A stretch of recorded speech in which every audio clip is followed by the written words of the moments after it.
Welcome back to the OTG show. The car that we're testing this week is almost iconic, and it's earned that designation. Legally, I can't even mention the name of the car. I can't even mention the movie that it starred in. But when you see it, you'll recognize it right away.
We have one of my favorite builds in the studio today. This thing was built by Arthur, one of my great friends, and his crew at Arturo Customs and Exotics here in Dallas, Texas. Arthur built this car for himself. And like most builds for yourself, this thing was put to the side over the years for other client and customer builds, but he finally decided to devote some time to it and get this thing finished. This car right here brought so many people into the hot rod world almost 20 years ago and really captivated the audience on the big screen.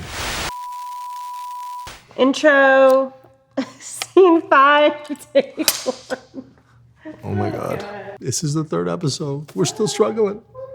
I'm often asked as a car guy, if you could have any car in the world, what would it be? And this thing always makes one of my top 5. So let's get out, drive this classic beauty, and let's see if it really lives up to its icon status.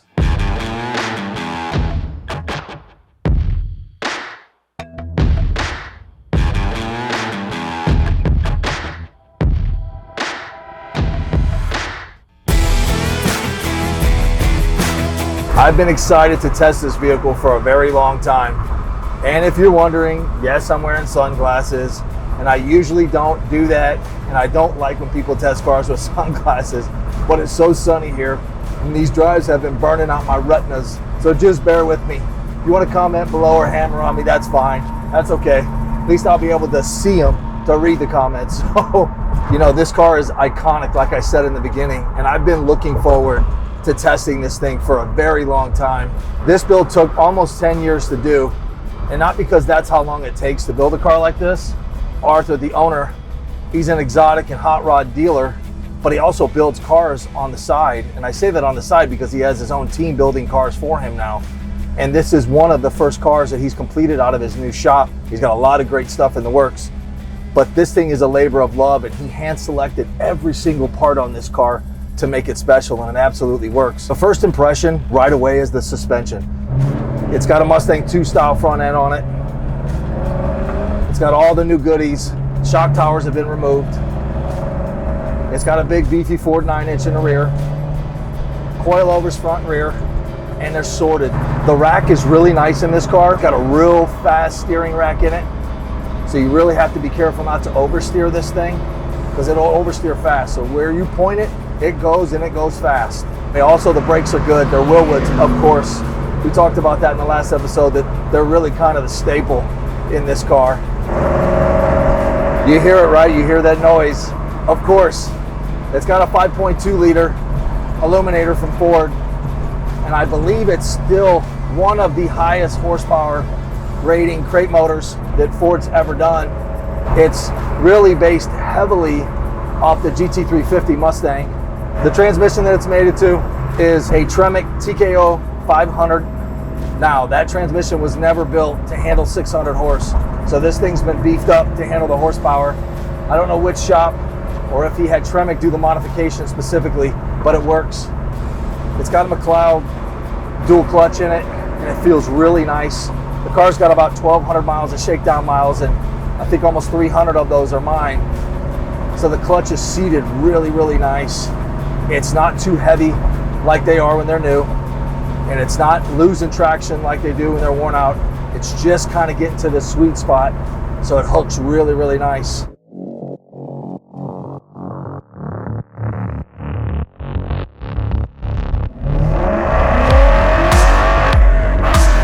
This car, I'm not gonna say is flawless, because there's no hot rod that's flawless.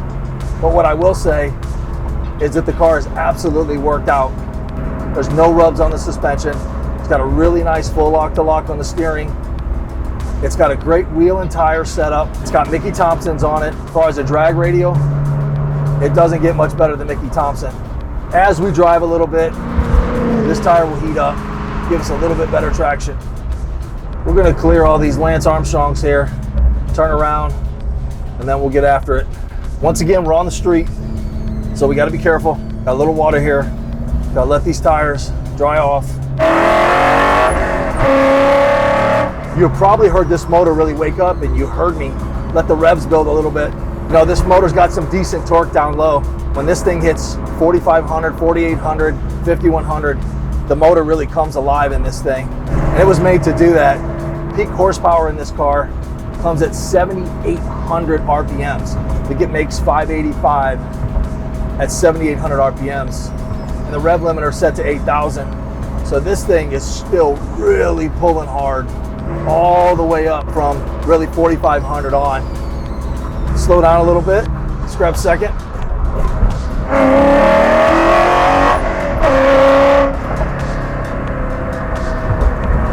Unbelievable. I don't know if you can see, but I got the chills every time I drive this thing.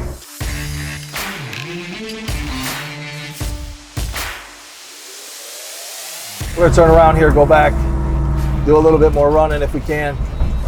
We're running early in the morning. We got some traffic, and we'll get it a little more.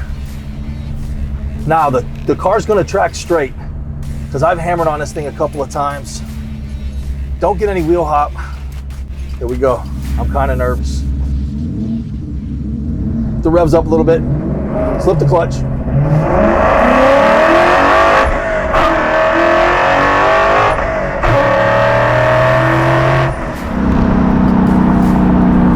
That's not impressive. You can't be impressed. Those are 7,000 RPM shifts. You see I'm gonna go in, under load, on the turns, and the car is just doing a great job. Suspension is really worked out. We're in fourth. We're at 3,500 RPMs. I'm not even in the sweet spot rev range. You see the car is just tracking really, really well. What's interesting is you wouldn't expect the car to handle that well. It's only got a 245 Mickey Thompson on the front, and the track is really narrow. Not to just fit the tires, just because this car is a pretty small car, and the track is just naturally really small, probably 5 or 6, 7 inches smaller than a new vehicle, but you don't feel it. The spring rate is definitely right. The toe in, toe out is right, so the alignment's right. No vibration in the front end. I'm definitely focused on how well this car is sorted.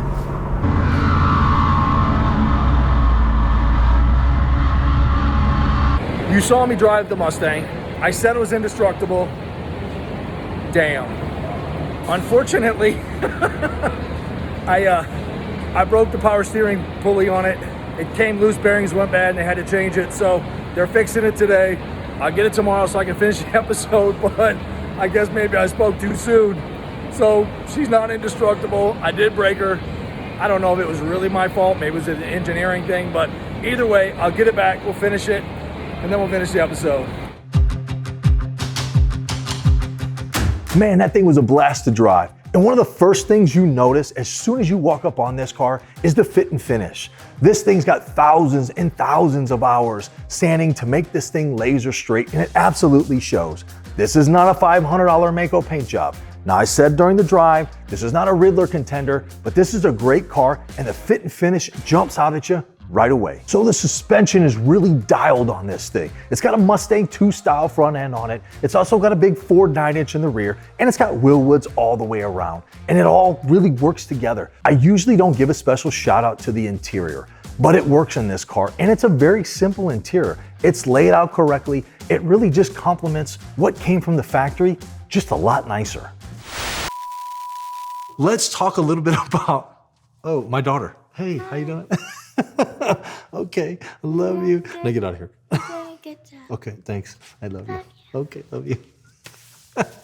One of the biggest standouts on this car is the motor and the transmission. This thing's running a 5.2 liter Ford Illuminator motor, and as of today, it's still one of the biggest horsepower rated motors out of Ford. Now that's naturally aspirated, and if you watch my show at all, you know I'm very impartial to naturally aspirated motors because they just feel different and they sound different. You talk about giving a car a very specific personality, that's what that engine does. So the last big standout for me is really a 4-part thing. This car is a relationship starter. If you're single and you got this car, you're not gonna be single for long.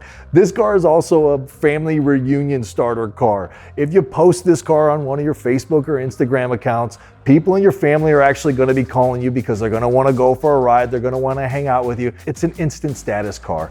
It's one of those cars that cost X amount of dollars, $200,000, $300,000, and it's not something you see all the time. In fact, it's rare that you ever see anything like this. This car is an attention getter. No matter where you go, this thing draws people in all over the place. It's not uncommon to see 50 or 60 iPhones out taking photos and video of this car as you go by them and yelling out the window, and I love that. One of the biggest, I can't say it without laughing.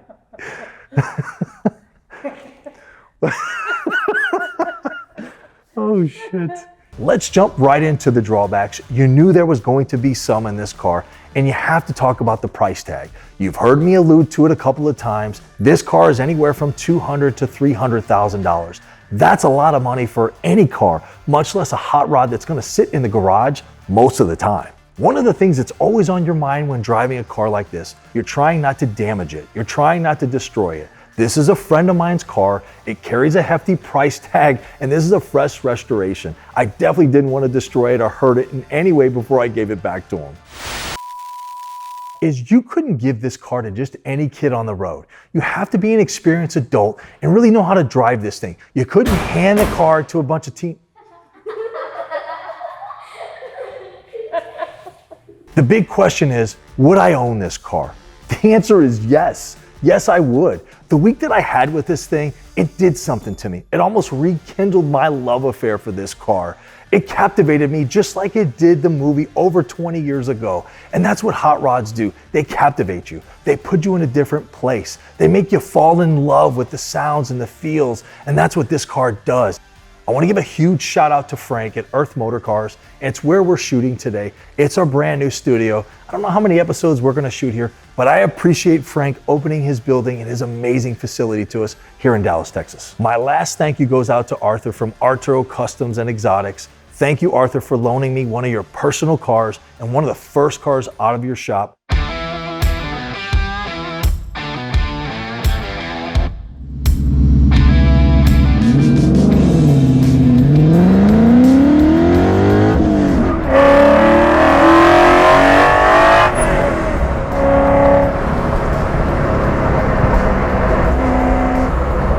Those were 6,000 RPM shifts.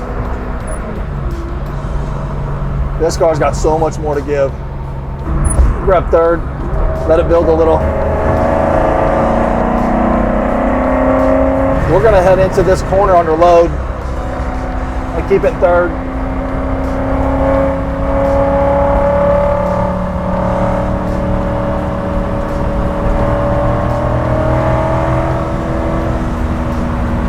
We're 5,500. I'm gonna let it hang on the revs a little.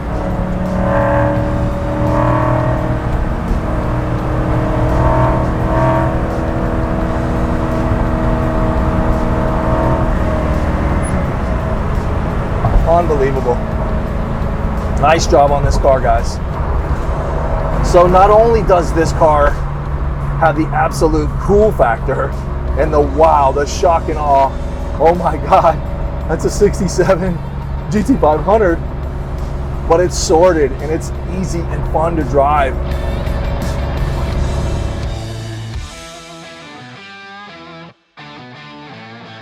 I hope you guys enjoyed this episode as much as I enjoyed making it. Don't forget to like, comment, and subscribe for future episodes of the OTG show. And of course, yes, I'm going to be reading your comments and battling with you online. So thanks for watching.